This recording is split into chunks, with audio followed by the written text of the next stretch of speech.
Lalu malaikat yang kelima meniup sangkakalanya, dan aku melihat sebuah bintang yang jatuh dari langit ke atas bumi, dan kepadanya diberikan anak kunci lobang jurang maut.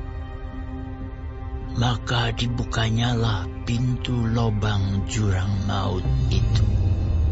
Lalu naiklah asap dari lobang itu, bagaikan asap tanur besar, dan matahari dan angkasa menjadi gelap oleh asap lobang itu. Dan dari asap itu berkeluaranlah belalang-belalang ke atas bumi, dan kepada mereka diberikan kuasa sama seperti kuasa kalajengking di bumi.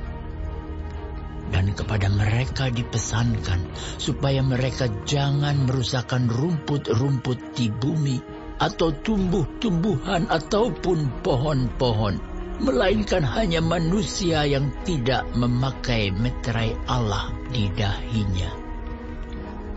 Dan mereka diperkenankan bukan untuk membunuh manusia, melainkan hanya untuk menyiksa mereka 5 bulan lamanya.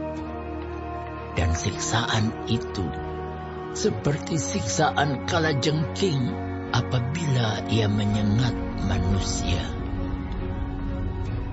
Dan pada masa itu, orang-orang akan mencari maut, tetapi mereka tidak akan menemukannya. Dan mereka akan ingin mati, tetapi maut lari dari mereka. Dan rupa belalang-belalang itu sama seperti kuda yang disiapkan untuk peperangan. Dan di atas kepala mereka ada sesuatu yang menyerupai mahkota emas. Dan muka mereka sama seperti muka manusia.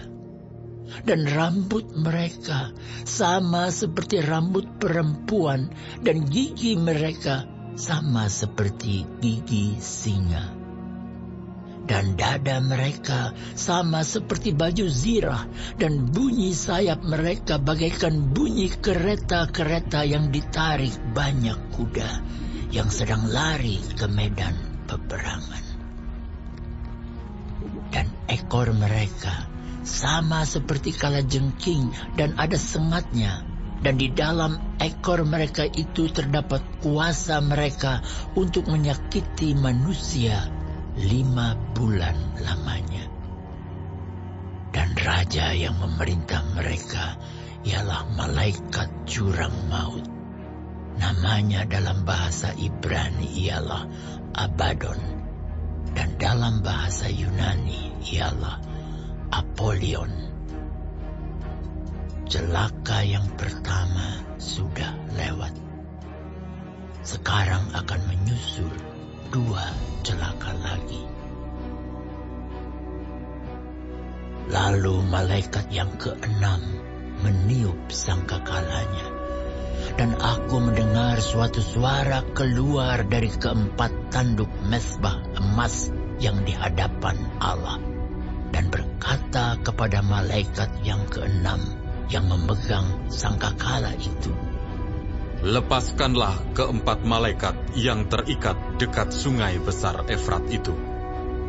Maka dilepaskanlah ke-4 malaikat yang telah disiapkan bagi jam dan hari, bulan dan tahun, untuk membunuh 1/3 dari umat manusia.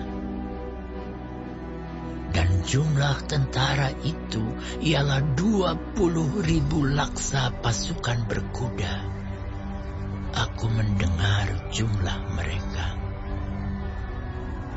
Maka demikianlah aku melihat dalam penglihatan ini kuda-kuda dan orang-orang yang menungganginya. Mereka memakai baju zirah, merah api dan biru, dan kuning belerang warnanya. Kepala kuda-kuda itu sama seperti kepala singa, dan dari mulutnya keluar api dan asap dan belerang. Oleh ketiga malapetaka ini dibunuh sepertiga dari umat manusia, yaitu oleh api dan asap dan belerang yang keluar dari mulutnya. Sebab kuasa kuda-kuda itu terdapat di dalam mulutnya dan di dalam ekornya. Sebab ekornya sama seperti ular. Mereka berkepala, dan dengan kepala mereka itu mereka mendatangkan kerusakan. Tetapi manusia lain yang tidak mati oleh malapetaka itu tidak juga bertobat dari perbuatan tangan mereka. Mereka tidak berhenti menyembah roh-roh jahat dan berhala-berhala dari emas dan perak, dari tembaga, batu dan kayu yang tidak dapat melihat atau mendengar atau berjalan. Dan mereka tidak bertobat daripada pembunuhan, sihir, percabulan, dan pencurian.